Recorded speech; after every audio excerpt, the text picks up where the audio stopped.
One of the things about fishing is that it's not just about catching fish. You know, sometimes it's more about a whole experience. And words really cannot describe the experience of being able to fly in to a place to fish. Not only is the whole concept kind of unique, but just the visual aspect of flying in a float plane over some of these areas on the way to the fishing is just phenomenal. It's as good an experience as the actual fishing itself. It's not just one or the other. It's the two combined that make this one of the most unique trips I've ever taken.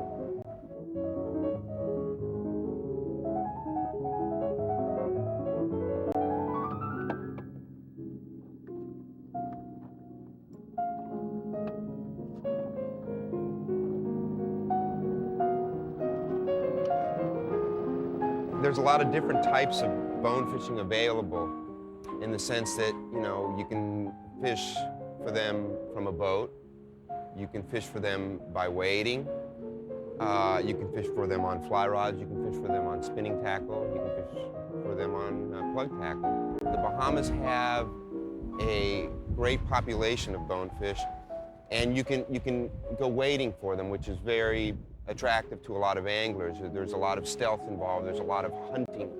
So ideally, if you can fish for them in tailing water with a fly rod, I believe that's the best scenario for those fish.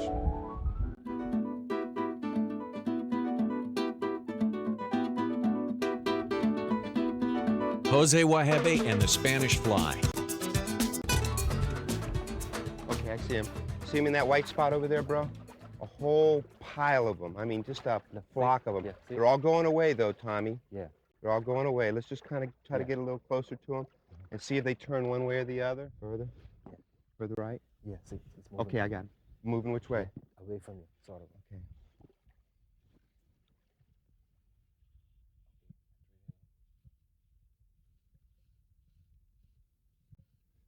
Got it.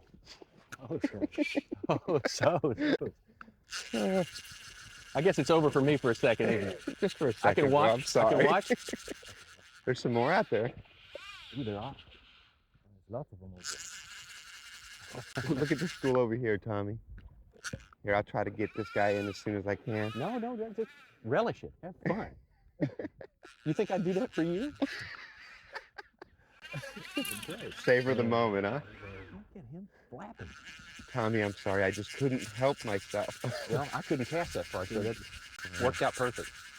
Still on there, Hope? Yeah, little guy. But still a bone. Hello, you cute little thing. He loves you. Oh, man. Hello. Hey, bub. Uh-oh. Critter. Okay, Tommy. Right ahead. Yeah. Go get him, Tommy.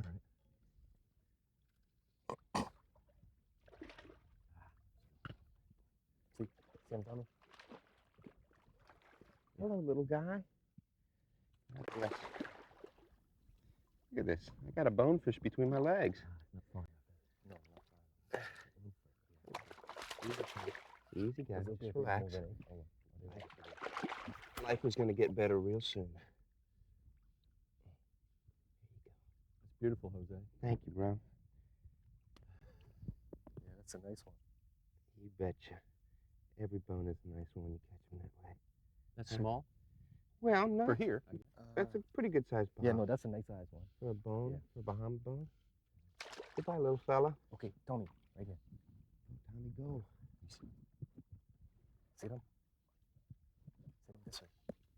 My experiences in the Bahamas are that there's certain flats that have small schools of fish, and those small schools of fish are larger fish. And then there's other flats that have huge schools of fish, and those huge schools of fish are generally smaller fish. I think there's some big fish mixed in with the large schools, but not many. Most of those fish that run in those large schools, and when I say large schools, I'm talking about literally thousands of fish. I'm not talking about, you know, 30 or 40 or 50 fish. I'm talking about thousands of fish. When you get schools that size, generally they're pretty small fish. Thank you for protecting us. Yeah, See them? You see them all there? That's Yeah. 1,000 fish See? there, Tommy. That's an That's- honest 1,000 fish right there. Man, you talking couple thousand. Couple thousand, I would yeah, say. I'm serious. But then you got a couple of schools, like that on this flight. Just in the left of them. Yeah, left. Go aim for the boats, Tommy. Aim for the boats. Keep going. And shoot it. Try it. Strip it. Strip it. Got it. All right, Tommy. Let him go. Oh Clear your line. Clear your line. Let go your line. Line fast. Oh my gosh. Yo. Let him go if he wants to. Okay, let him go when he goes. There's a whole. God, look at him go, huh? Looks like a wave out there. What it is, a wave of That's a bonefish, right? Uh-huh. That's not a shad. Oh my gosh. Not a shad. Go, boy. Telling you, You go. this is the deal here now. Hey, Tommy, how'd you like those two coaches? Blah blah blah blah blah. I felt sorry for you. You guys are the best. Let him go when he runs, bud. Beautiful. Beautiful. Pretty neat, huh? I get full out. Just went back. Here it comes. Let You done for? Yeah, let him settle down. He's probably gonna floor it around a little bit. This is called the Bonefish Jive. Everybody dancing to the Bonefish Jive. There you go, Thomas. Oh man, look at him. Beautiful, huh? Beautiful. Wow. You got to hold your first bone. Man. Oh, no kidding. All right. Hold you. Do a little bit of a belly grab. There you go. How you feel? That's wonderful.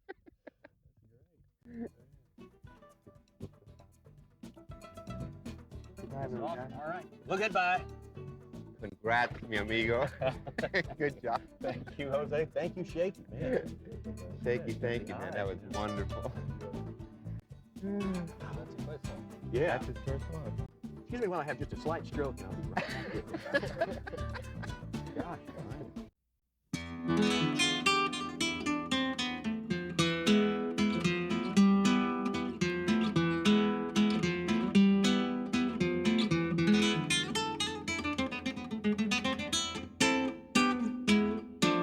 You know, there's places that you fish that have mangrove shoots. They call them buggy whips here in the Bahamas. And generally, mangrove shoots really aren't too big of a problem. A lot of times they're kind of smooth, you know, so you just kind of hold on to your fish, apply a little pressure, and hold your rod as high as you can. And the fish will, you know, boink up against one, and the mangrove shoot will bend over, and the line will flip over, and on and on. Here, there were a couple places where these mangrove shoots had barnacles on them. And first you hook one fish, and he'd go around, you know, one shoot, and you'd hold your rod up and try to apply pressure, and the line would just brush up against this thing and point. There you go. Come on, get off of those things, you evil fish.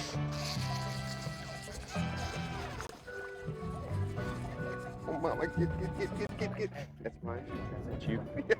Sorry. That's all right. Oh. Hold it up.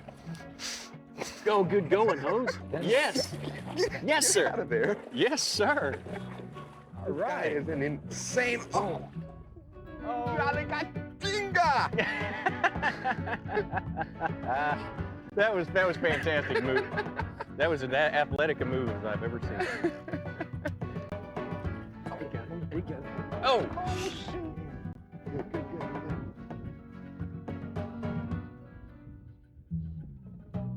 That's got it. Beautiful, Tommy. Beautiful. Well, Beautiful. he gave me my second shot. Oh, shoot.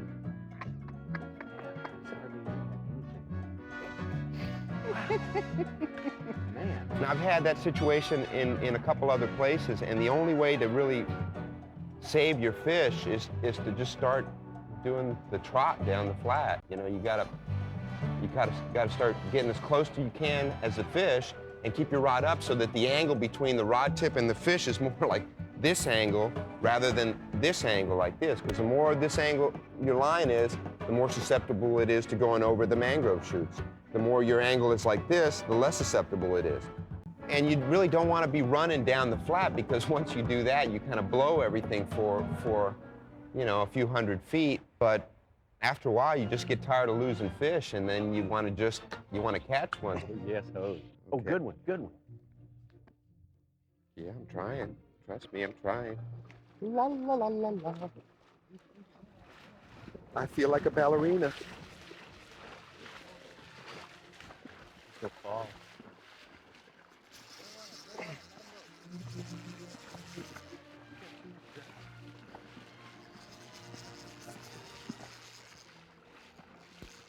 What? Stop.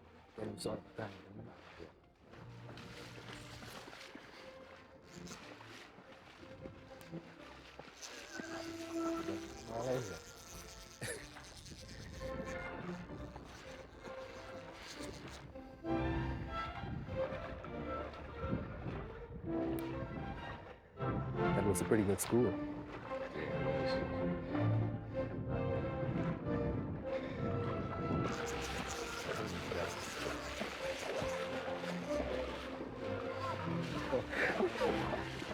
Don't fall. Easy, easy. It's gonna be worse with that fish. Slow it down, slow it down.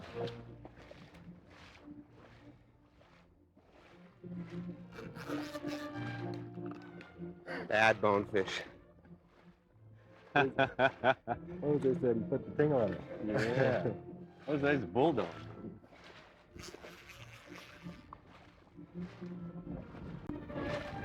They're going up in a second.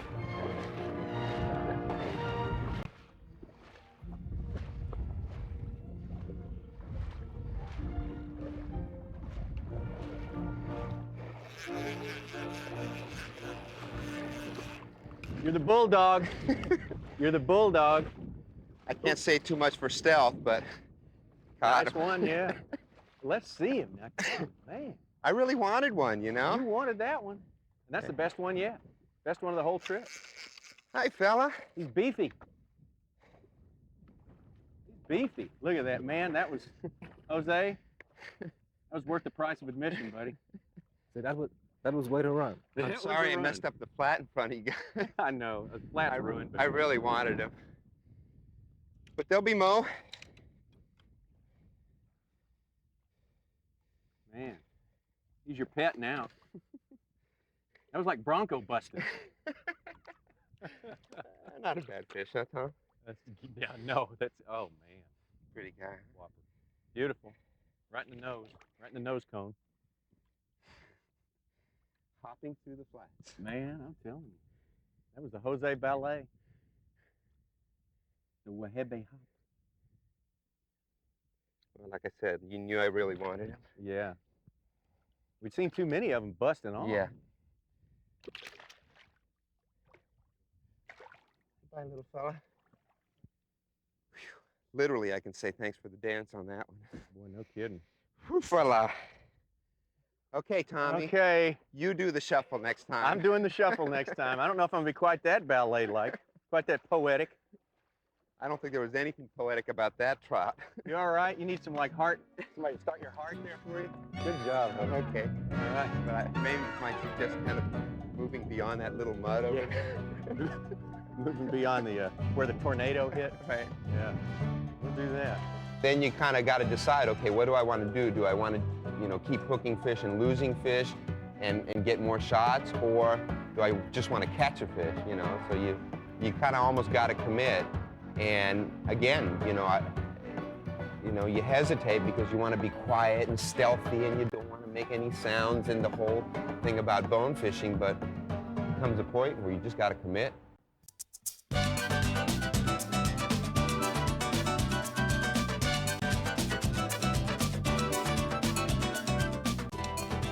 And the bonefish patterns that I use are pretty standard. They're kind of shrimpy looking things.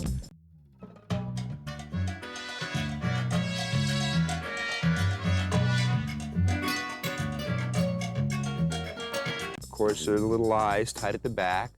And then at the head of it, I have two little lead eyes. And I tie this fly with a loop knot because what'll happen is when you retrieve it through the water, the fly will bounce up, and then the lead eyes will make it go down, just like a little shrimp trying to escape into the grass. And then you pop it up again and go up like that, and then it'll dive back down. And these little things are the antennae. So basically, this is just a shrimp pattern. Then you have your permit fly and permit-like crabs. Again, you see the weighted eyes at the head of the fly. Very, very important because any crab in its right mind, when he sees a permit swimming after him, it's going to scooch down to the bottom and try to hide. So the same thing applies with this, as applies with the bonefish flies.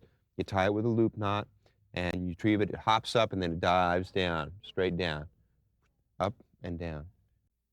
I do change patterns for both species, but not by much. For example, here is a rattier-looking version of this crab fly. You can see, really, this one looks a lot more like a crab than this one does. But for some reason, they bite this one better than they bite this one. Why, I don't know. Most of my colors are pretty much earth tones, as you can see, natural colors. But every now and then, you'll throw something weird in. Like here's a little tiny crab pattern. It's kind of white. And here's, again, a little pattern that has a little grizzly in it and a little chartreuse. Okay. And then if you're fishing on very white bottom in deeper waters, which we do for some bonefish, I'll go to that particular color.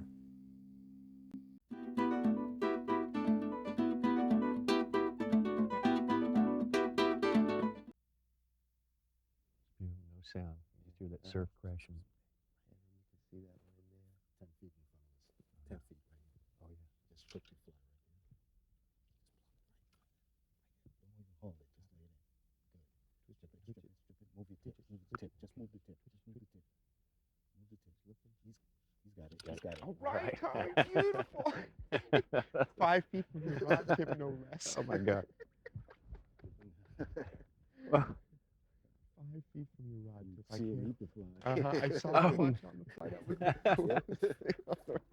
Oh, he Hey, snuck Tommy. in on us. Tommy, nice cast. Oh, yeah, thank you. I tell you what, my casting is getting so good, especially from the 10 feet and in range. That's right. I'm deadly accurate. Didn't even strip. I know, he was just kind of twitching the rod tip. Whoa! Now wait. Man, he's back in city now. Tommy, was that a friendly fish? That was a friendly fish. That might have been. The friendliest fish you've ever seen. You use the word stupid, and I don't like that term, but You I'm like afraid the it may have. Hungry. You may like have the word referred to this guy. friendly better. Yeah.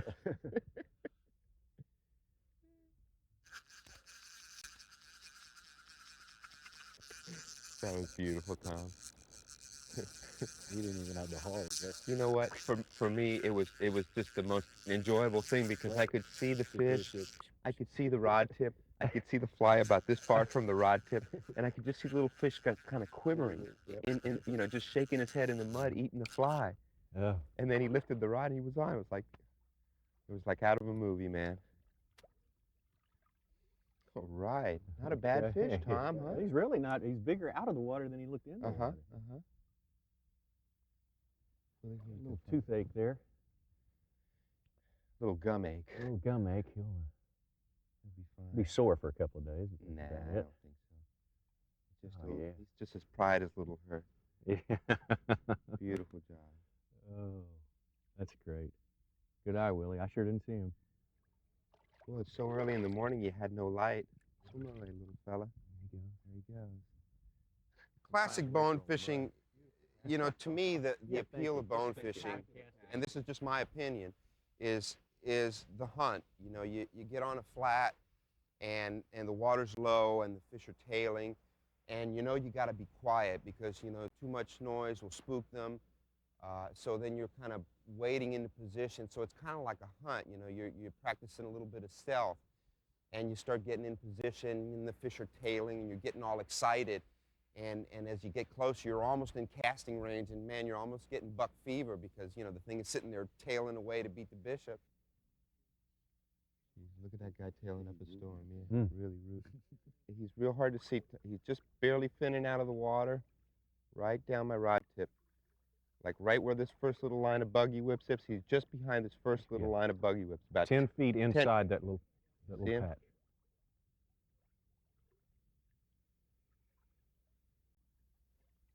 He's a marked man.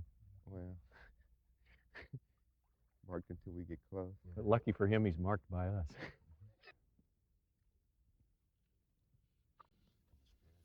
Straight at you.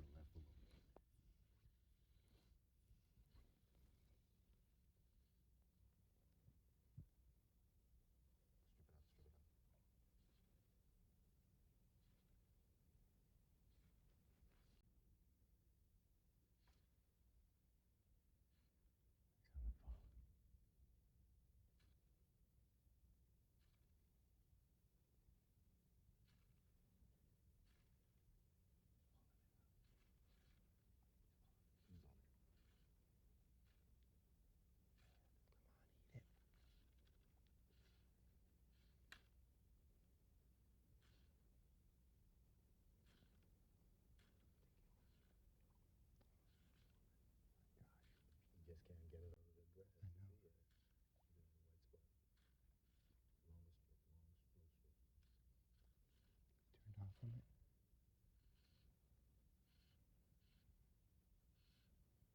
Where'd he go?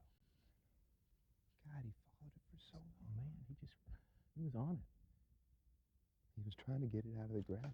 That's what it was. He couldn't get He it. just couldn't get it out of the grass. I'll be darned. He could pop up back out there again, right? I don't think he ever got. No, he never spooked. He never really Yeah. got spooked, no. No. I mean, I never saw a wake.